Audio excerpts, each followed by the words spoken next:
Does your lawn look great every spring, and then when the summer heat hits, it gets stressed out and you have issues keeping it looking good?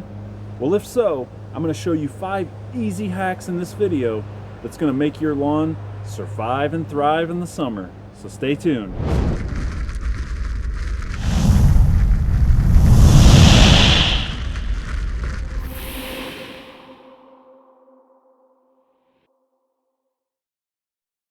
Probably one of the most important tips, and it's going to be our #1 tip here on this video, is water, water, water. Water's going to be key and playing a vital role in keeping your turf healthy all summer long. Now we're looking at 1 to 1.5 inches of water on your lawn per week in supplement to Mother Nature and any rain we may receive. You're looking to do deep, infrequent waterings. Don't be the person that waters their lawn every day for 20 minutes. You want to do a few times a week, but do it deeply. Now, you'll also want to gather how much water you're putting down on your lawn with your sprinklers. So this would include the tuna can challenge, or getting rain gauges or any type of container that you can measure and time out how much water you're getting on your lawn. If you have more questions about this, I'll link my irrigation video that I did up in the corner. You can check that out. Dial in your irrigation practices and make sure you're getting adequate water on the lawn. Also, get yourself a rain gauge. That way you know how much you need to irrigate in addition to what's coming down from the sky via rainfall. My second tip in keeping your lawn healthy and helping it thrive during the summer is to have proper mowing practices. Now this is going to include following the 1/3 rule, mowing frequently but not too much off at a time. So if you've never followed the 1/3 rule, basically the idea is to only take the top third of the grass off with every cut. Now this reduces stress on your lawn and also lends to the overall health of keeping it nice, lush, and healthy. Second tip as part of proper mowing practices is going to be raising your height in the summer. Now in the springtime, depending on your lawn type and where you're at zone-wise in the country, this may differ for you, but for me, I like to mow at 3 inches in the springtime, and I like to bump that up to 3 3/4 to 4 inches in the summertime. Now what this is going to do is help your grass establish deeper roots and maintain moisture and water better in the summer heat. It's also going to shade the ground to prevent it from drying out as fast. So overall, proper mowing practices can go a long way in keeping your lawn healthy during the summer months. Now also, you're going to want to keep your blades sharp, and you're going to want to change them often. I usually sharpen my blades probably every 6 or 7 mows, once every couple weeks. And also you don't want to cut in the heat of the day. It's just going to further stress out your grass. I like to cut in the morning if it's not super wet, but my favorite time to mow the yard is in the evening when the sun's going down. It's not only cooler for you, it's better for your grass. Also, a little advice that I would give you is to vary your mowing patterns, especially if you're striping your lawn. You don't want to maintain the exact same cut patterns every single time you mow. I like to switch it up. What this is going to do for you is prevent the grass from laying over, preventing it from stressing out, and prevent you from having spots that you're going to have to repair in the fall time.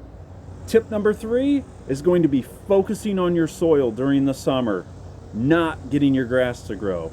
Let's dive into what that means and how I achieve it. Now, if you did a soil test earlier in the spring, you'll know what you need to focus on in relation to your soil. If you have questions about soil testing, I'll link my soil testing video up above here in the corner. Check it out. Give it a look over. If you haven't done one yet, it's never too late to do a soil test. You just want to make sure you're not testing around the same time that you're putting down any type of products on the lawn, because it can skew your results. Basically, the 3 main factors in the soil that I like to focus on is always the pH comes #1, because that's going to impact everything you do in the lawn. Then you focus on your macros, your nitrogen, phosphorus, and potassium, and your micros, which is going to be all of your micronutrients that you're going to go after in the soil. So what I like to do is follow my regular fertilization schedule, which if you use the Yard Mastery app, use those products, you can follow that plan that they give you. I've kind of tailored my own plan loosely off of that based on what my soil needs. But that's going to give you a good idea on where to start and how to go about this. So you want to keep with a regular fertilization schedule and then focus on improving your soil. Now, some things I like to focus on in the summer is pushing green, not growth. What do I mean by that? I mean pushing micronutrients, biostimulants, things of that nature. I like to use molasses. And also I've got into the no-coast turf products with the molasses, the main event package, and also the products from Turf Titan. Those have worked tremendously in my lawn, especially sea kelp, drought defender, which includes a growth regulator, etc. That's done a lot for me in time. I'll link the videos above. You can check out those products individually if you have questions on those. But basically, my goal in the summer is to push green, not growth. This is going to help your grass bode well through the summer heat and make it to fall with less damage. Now, as always, this is generalized advice, so depending on your soil test results, you may need to attack other things in your lawn, make corrections to the soil, etc. So this is kind of just a general plan.